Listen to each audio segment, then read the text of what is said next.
Hi guys, as summer looks like it's approaching and with this hot weather, Hot weather? We wish! we wanted to prepare something refreshing. We had so many requests after the bake-off to make some desserts, so we picked two nice and simple recipes, perfect for this weather. But with a little twist, panna cotta and mishmishe. And my twist today is making a basil panna cotta Basil with panna cotta? Wow, that's Yeah. something. and raspberry and cherry compote. Finish with the crumble made out of cashew nuts. And let's go in the kitchen and I'll show you what to do.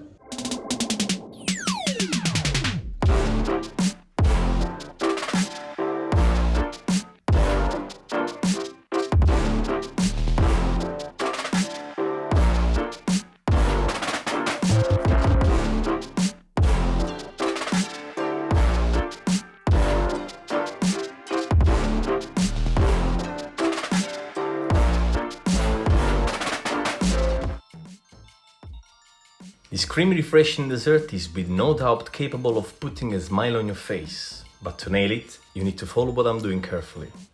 As I'm making basil infused panna cotta, I'll start by pouring the cream in a big bowl. Cut the basil leaves thinly and leave them to soak in the cream covered with cling film, preferably overnight, for a few hours, just to make sure the cream gets all the aroma and oils from the leaves.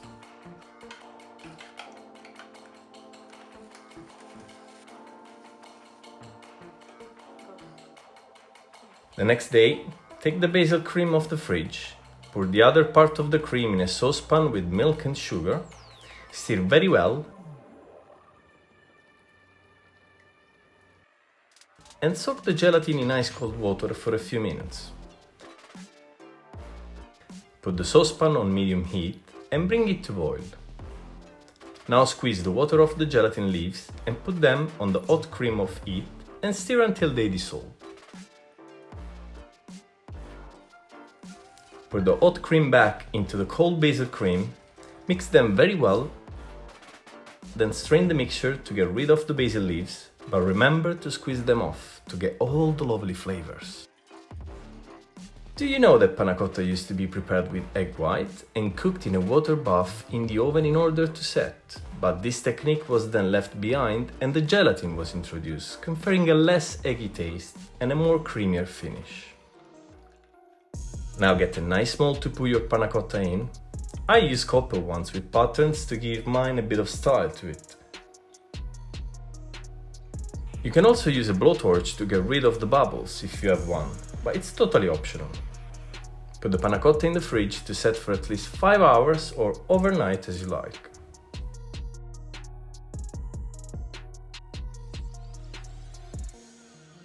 Moving to the raspberry and cherry compote, cut the cherries and take the stone off.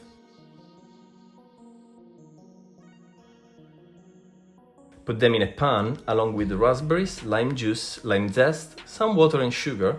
Give the mixture a good stir and then cook on a medium heat for about 2 minutes after boiling. The sauce should lose the water content and thicken up, and the fruit will be softer. This sweet dessert made from cream, milk and sugar is one of the most versatile dessert dishes in the kitchen. Panna cotta actually means cooked cream. In Italy, we traditionally eat it with fresh fruits or a fruit sauce, so it will definitely sway in harmony with this chunky cherry and raspberry mix. Let it cool completely before serving.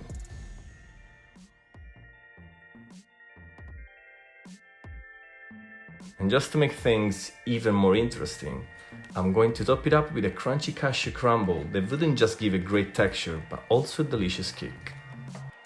Start by chopping the cashew nuts in chunks and leave them aside for now. And let's make the crumble. Put softened butter in a mixing bowl along with salt, the 2 kinds of sugars, and cream them together. Then add the chopped cashew and mix. Followed by flour and corn flour, then mix again until it forms a soft dough. The panna cotta origins is entirely known. Many believe this Italian pudding hails from the Langhe area of Piedmont, northern Italy.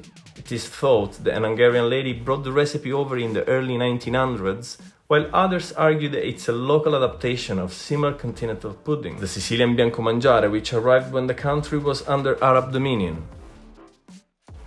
Put the dough on a piece of parchment paper, cover it and freeze it for half an hour or until it becomes hard enough to handle. When it's ready, dust it with some flour so it doesn't stick to your hands and cut it into big pieces.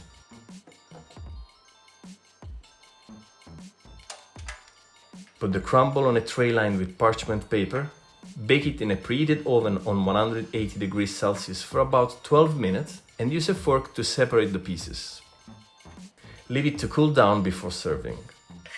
See this lovely golden color? This is the color you should be looking for. So the moment of truth has finally arrived. We should demold our creamy panna cotta and let's put the dish together.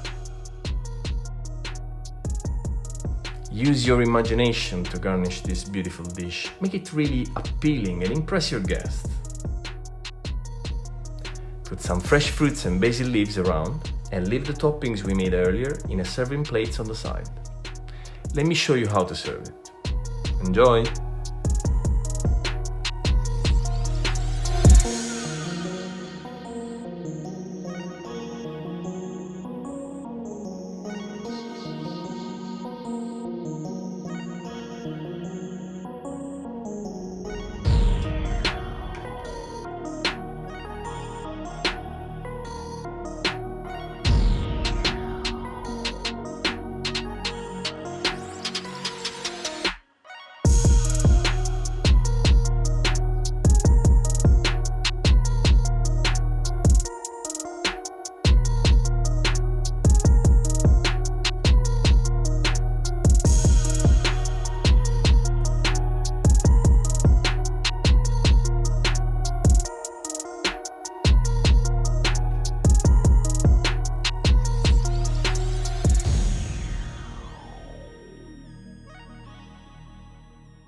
Oh my! Oh my, you know, my personal trainer Sam is not gonna be happy about it. I mean, he's gonna enjoy the episode, but he's not gonna enjoy watching me eating because I'm on a keto diet. But by the way, begin.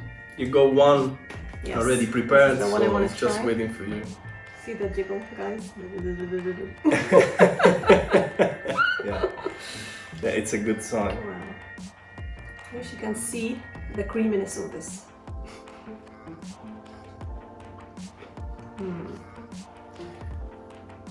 I can stand Wow. here and watch you eat like this. You know, it's painful. Amazing.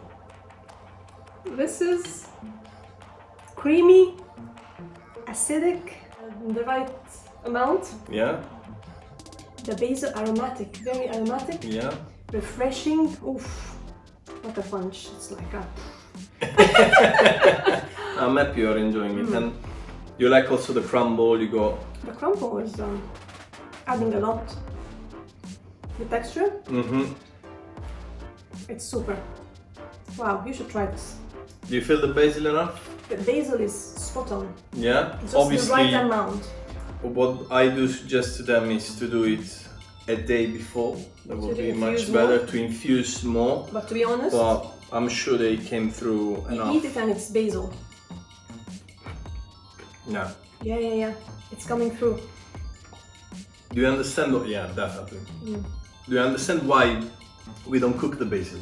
It's like you're eating the leaf. Yeah. You feel the freshness. The freshness The is still aroma. intact. Yeah, of the And aroma. but When not you- too pungent Yes. and bitter. And bravissima. Yeah. Yes. So it's really subtle, but it's there. Yeah, it's very subtle. The amount of gelatin is just the right amount. Yeah. Yeah. More than this will be more rubbery, but here is like soft and sleek.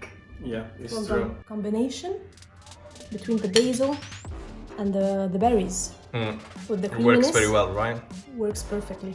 And we show them obviously that they can do a nice centerpiece like this for Yeah. a table where they can slice it and share it, or And, they can, and have more of the creaminess, of course, as well, or they can do it individual like this, the messy one. the messy as one, I and like then it.